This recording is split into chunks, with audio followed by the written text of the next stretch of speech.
Alors, nous avons abordé cette question-là à l'occasion des rencontres internationales, notamment les rencontres internationales sur le climat, la toute dernière qui a eu lieu à Dubaï. Mais c'était un combat linguistique parce que au moins 80% des débats, des discussions et des études sont menés en langue anglaise.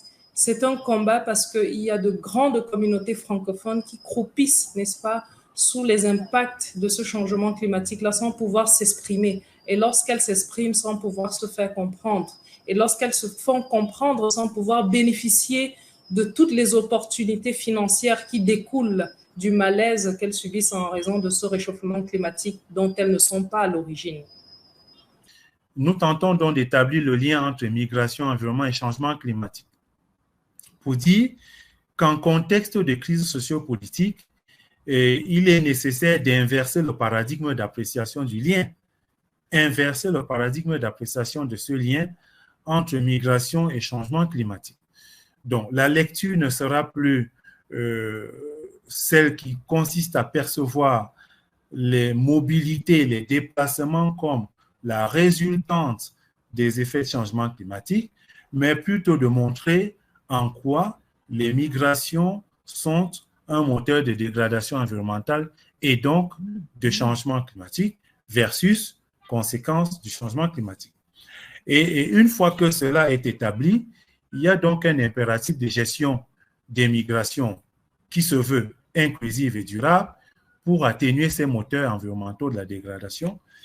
Et dans ce contexte-là, il est important d'assurer une meilleure coordination des interventions institutionnelles et non institutionnelles parce que la réalité de l'environnement montre que aujourd'hui, en contexte de crise sociopolitique, on assiste à une prolifération des acteurs humanitaires. On parle d'écosystème humanitaire et cet écosystème humanitaire, aujourd'hui, se caractérise malheureusement par une absence de coordination des interventions et donc le risque est celui justement d'une exacerbation des dégradations environnementales. Donc, dans le sans-accueil, il y a aussi, en fait, au départ, l'expression du pas de départ. Parce qu'on pense que les plus vulnérables, les plus en danger vont être les migrants, mais souvent, dans les situations de grand impact de changement climatique lent, de dégradation, montée des eaux, mais aussi des grandes catastrophes soudaines comme les inondations, par exemple, eh bien, les plus vulnérables, souvent, sont ceux qui n'ont pas les moyens de partir. Parce que pour migrer, on a besoin de moyens, on a souvent besoin d'argent, on a besoin de réseaux. Donc, notre thème est très important parce que ce n'est pas seulement qu'on doit parler des accueils, mais on doit aussi mettre en question est-ce qu'il y a vraiment des départs et qui est en état de partir et aussi de quel départ on parle et de quelle façon on part. Donc, je pense que je voulais amener aussi cette dimension des populations immobiles dans notre discussion. Et puis, si on regarde les migrations en lien au changement climatique et à l'environnement, on se rend compte que la plupart de ces migrations restent internes. C'est beaucoup de déplacements à l'intérieur, même des pays, des millions de personnes chaque année. Il y a vraiment les travaux du centre qui fait la matrice de déplacement interne qui est ici à Genève, IDMC, qui est un centre qui regarde vraiment les déplacements liés aux conflits et aux aléas naturels chaque année. On voit que beaucoup de migrations contemporaines actuelles sont avant tout intérieures. Donc, quand on parle d'accueil, on se pose la question de l'accueil, en effet, à un niveau interne.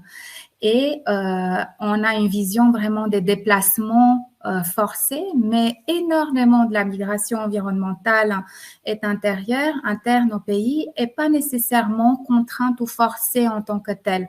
Il y a toujours une nuance peut-être de choix, et il y a des travaux très intéressants comme un grand projet qui a été au début des années 2010 qui s'appelait Où tombe la pluie, Where the Rain Falls, qui est un grand projet de recherche et qui a montré que souvent la migration environnementale est une stratégie familiale, que souvent les familles vont envoyer une personne peut-être à la ville et qui va renvoyer des transferts de fonds au foyer de départ.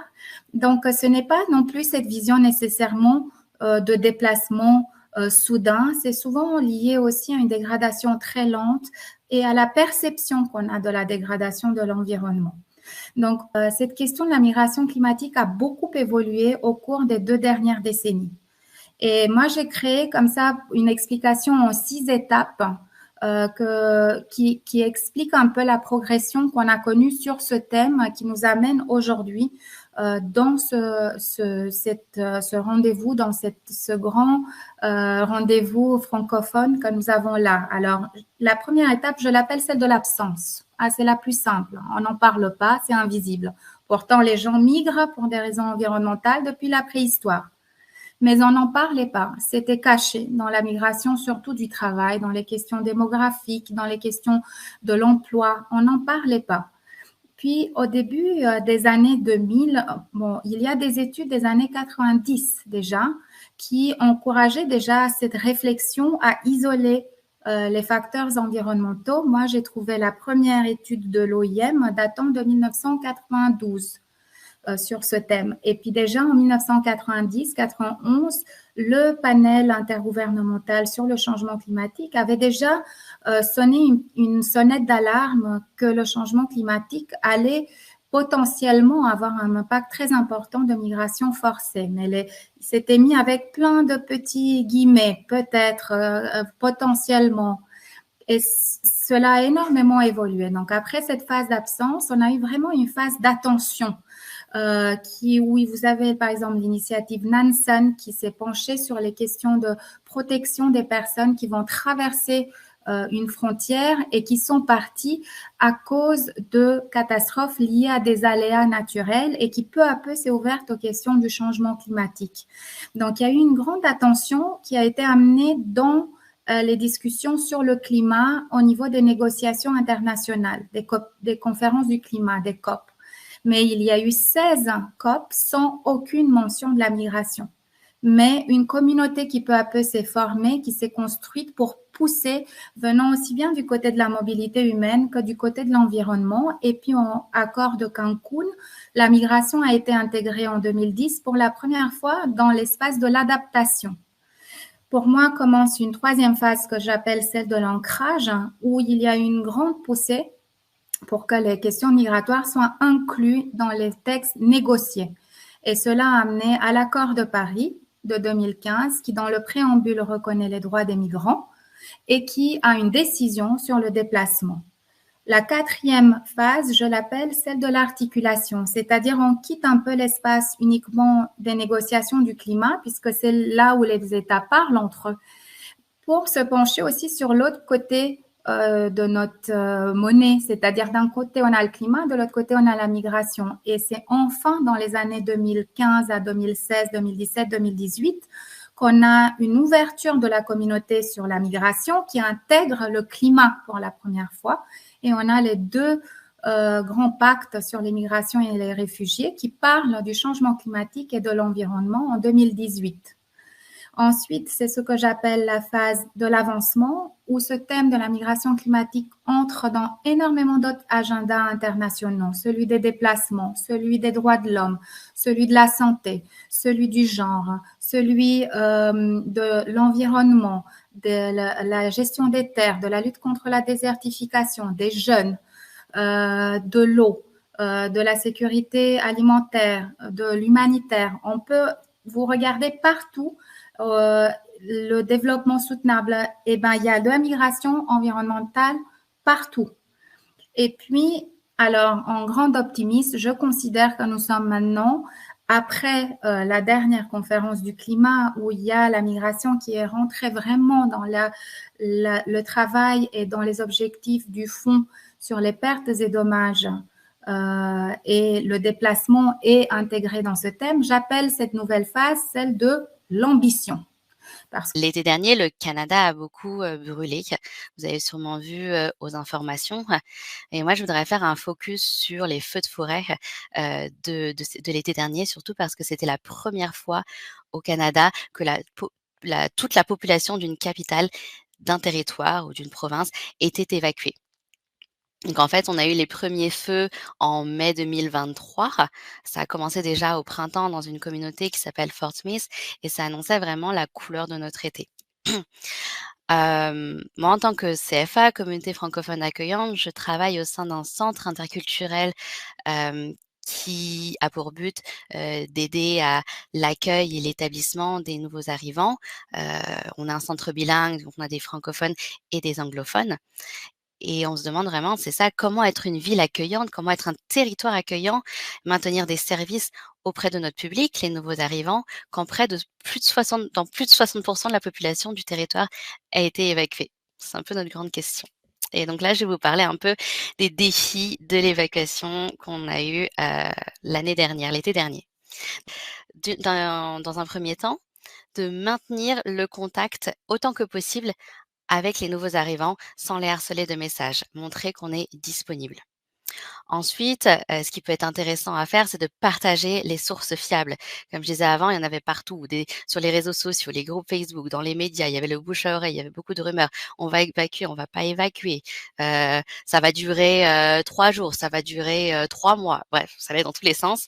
Donc moi, mon rôle a vraiment été de partager les informations du gouvernement, des médias locaux, des journalistes, voilà, les informations fiables.